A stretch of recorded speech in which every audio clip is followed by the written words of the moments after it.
my hair a mess? I hope so. We are headed out to the golf course again today. We were out there yesterday. I don't know how much of this I'm allowed to tell you about, but my friend Brian we've been working on his old DJI clone frame 450 millimeter quad. You know, it went in the closet a couple of years ago, and then we were thinking, well, maybe we could do something fun with it. And we've got something we want to drop from a few hundred feet and watch it smash. So we got his quad out of the closet. We used some of our old parts that we don't use anymore, you know, some individual ESCs. So we upgraded them from the Simon K ESCs to BL Heli 32, and we dropped in an F4 flight controller to replace the Naze 32, you know, stuff like that. So it used to run on 3S, but you could put 4S on it when he used to fly it. Now we can put 6S on it, so if we need a little more lift, we can probably coax a little extra out. We didn't get to drop anything yesterday. He has a payload release mechanism, which is a little 3D printed contraption with a servo inside that pulls a release pin, and you map that to a switch.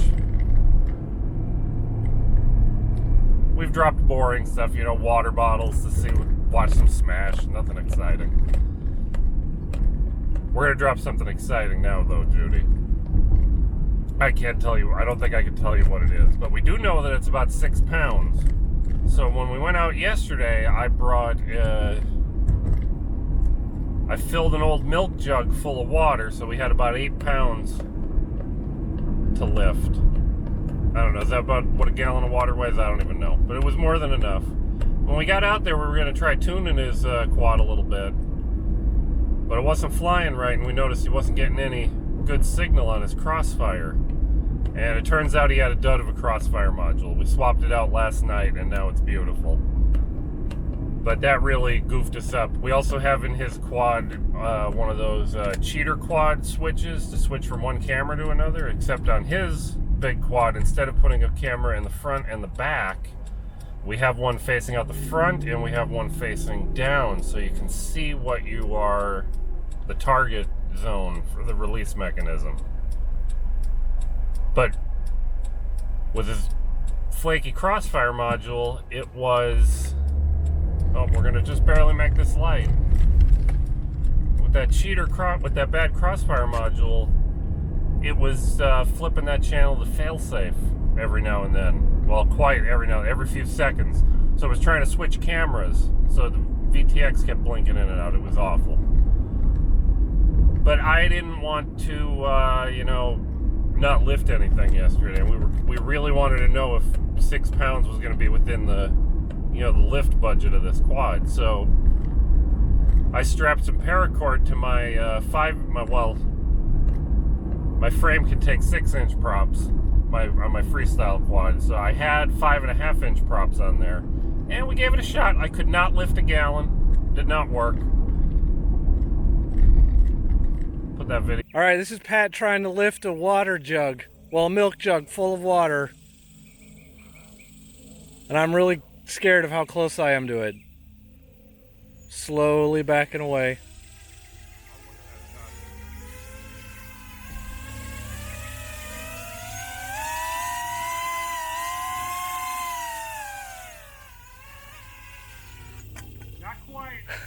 The gallon didn't work, but we spilled about half the water out, a little less than half. I didn't know how, we were just taking a guess. And I was able to lift it at about 80% throttle. I didn't leave it in the air for very long. You know, it sounded like it was struggling, and I didn't want to, you know, burn out any motors or anything, just doing something goofy. All right, take two, Judy. We had let out about half of the water. I'm slowly backing away because I'm still a little bit terrified. If you had any idea how close I was, you'd tell me I was dumb.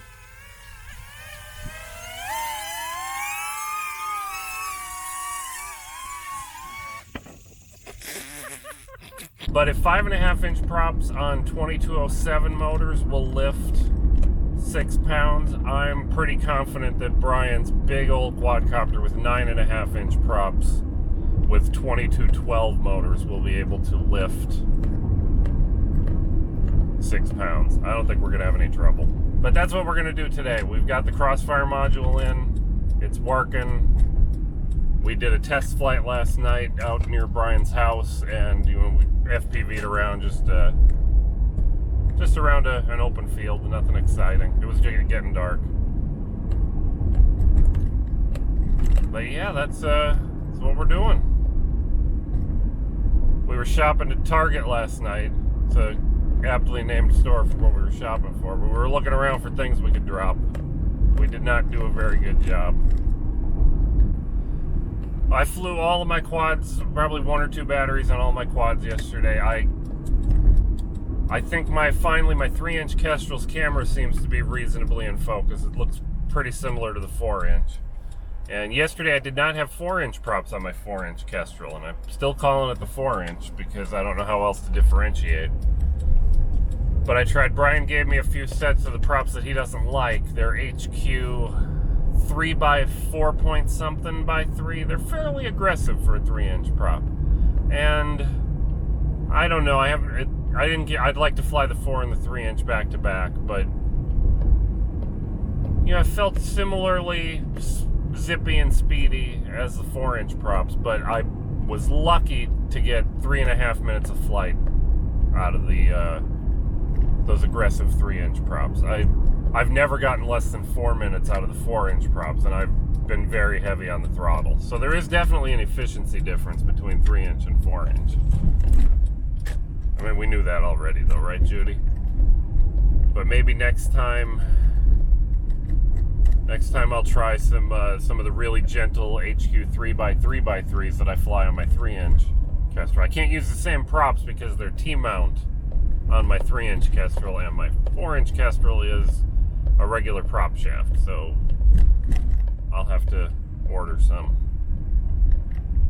And I'm not too excited about trying it. It's not a very exciting test.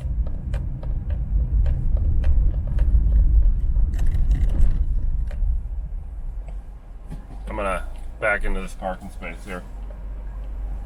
It's tough to see the lines, they're mostly gone. So we don't really need to use the lines here, but you should, because that's the way adults park, is between the lines. And I just backed into the little concrete doodad back there, because if you're not all the way in the back, you bang your shins off the car. No, you don't. That's a lie. If you're not all the way back, you hit your feet on that concrete thing when you're trying to get stuff out of the back of the little SUV. But I got here ahead of everybody. What time do you think it is? Where's the clock? I'm 3 minutes early. So I don't know. I don't know what else to tell you guys about. I'm gonna hang up the phone. Maybe I'll be able to talk to you on the way back. Hopefully I'll get some footage here of something fun going on. I'm gonna plug it in. Alright. And go up. That should be a rule. Don't land with your payload. Don't land with your payload. Eject it before you hit pavement.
I'm not sure if you can see this yet, Judy.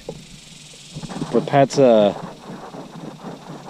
zip tied my son's hula hoop to the bottom of his quadcopter. And we're under the impression that we're going to be able to fly through it. Pat's not going to be able to. But maybe I will. Think it's gonna work?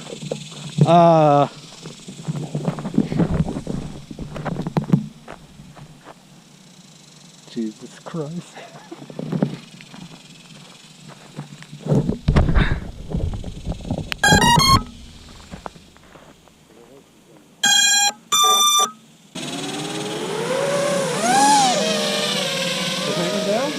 It is. It's not exactly vertical, but which way do I need to? There you, oh, nice. Did I get it? Yeah, what'd you do? I kicked forward and back to. Where do you want me, Brian? You just shaked it a little bit. It worked.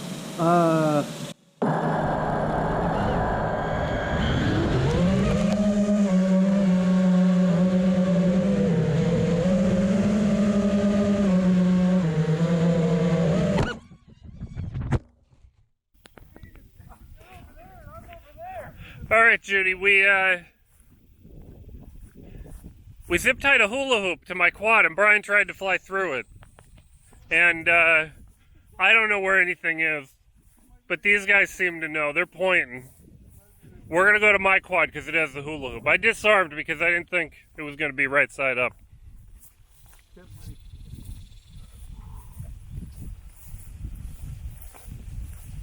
Well, we still have the hula hoop. I don't think I could have turtled out of this though. Oh yeah, I'm embedded in the dirt here. Oh, but it's got a handle now.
Hopefully Brian will send me the footage. He flew through my hula hoop a couple of times.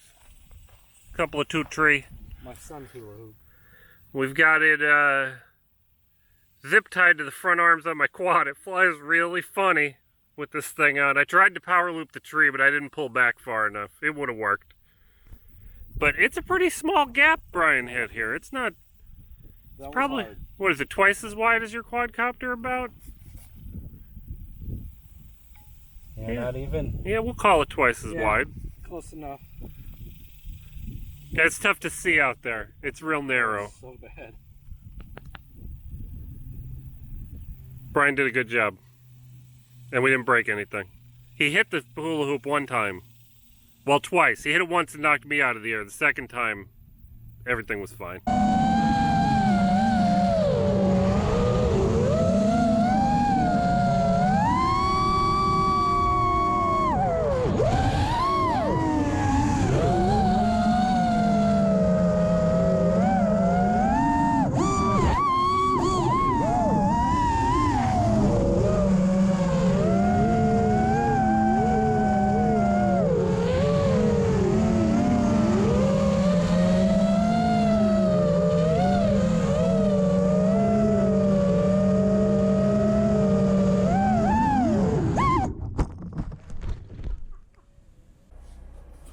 Hey Judy, we're going for pizza, so I don't have long to talk because the pizza place is really close. We still had trouble with Brian's quadcopter. We are suspecting now that it's electrical noise that's making the camera switcher flip back and forth. We learned after the first flight that we knocked we put a big giant 50-volt capacitor on the XC60 end, and we knocked it off. We knocked one leg off while we were in a landing. We put that back on and it fixed things quite a bit, so we're gonna get some capacitors for each of the ESCs, and we'll see if that helps a little bit. I don't know. We dropped a dodgeball. We tried to drop a giant tennis ball. I guess it's a dog toy. That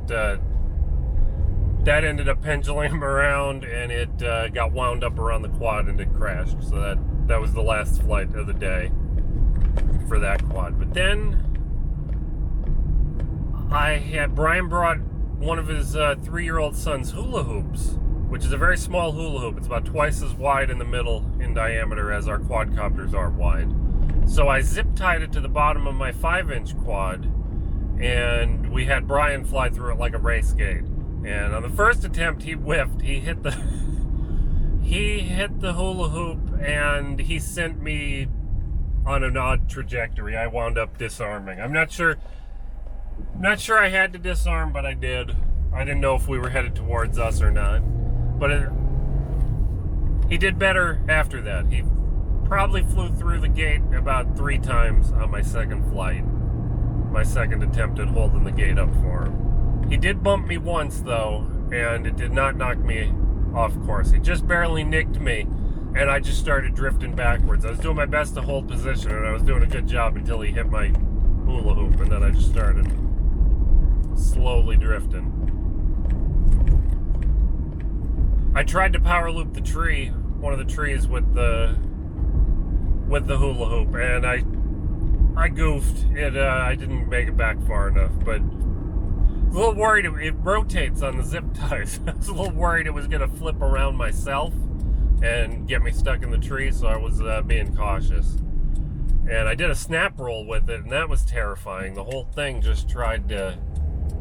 I stopped my snap roll, and the quadcopter did not stop. It went another 30 degrees or so, and then wobbled around like it was completely poorly tuned. It was pretty awesome. But we're going to be coming back for another attempt in a few days. We're going to get some more parts, maybe get some better props, because we're using those old DJI props, but those 9.4-inch props. But yeah, we'll see how it goes. Maybe I'll talk to you on the way home from pizza. I'm going to go because I don't see Mike pulling out. So we'll go first. Is that okay, Judy? I think it's okay.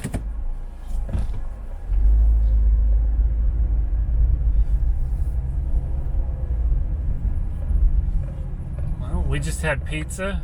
It was good. I'm not supposed to eat pizza, so don't tell anyone. Pretty sure I told you everything, Judy. I tried to ride a one-wheel today. I didn't fall off, but I didn't go very fast. And I didn't give it another try by the time Brian got his camera out, so we're not going to get to see that, thankfully. I think I'm going to stick to my bike. Works a little better for me. But yeah, keep your eyes open. We're going to be dropping something cool. We want to see it smash. You know, 1 million pieces. And we have to collect the pieces and send them back. That's going to be interesting. And we'll need a broom. But I guess this is the part where I'm supposed to tell you that, if you're enjoying this video, I'd appreciate it if you hit the little like button down there. And subscribing is always nice, and comments are fantastic. Let us know if we're doing a good job. I think we did a good job today. I don't think we got a lot of video today, but I think we did a good job anyway. Maybe I'll sneak in some flight footage if I have to. But yeah, I'm going to hang up on you guys now. Have a good day.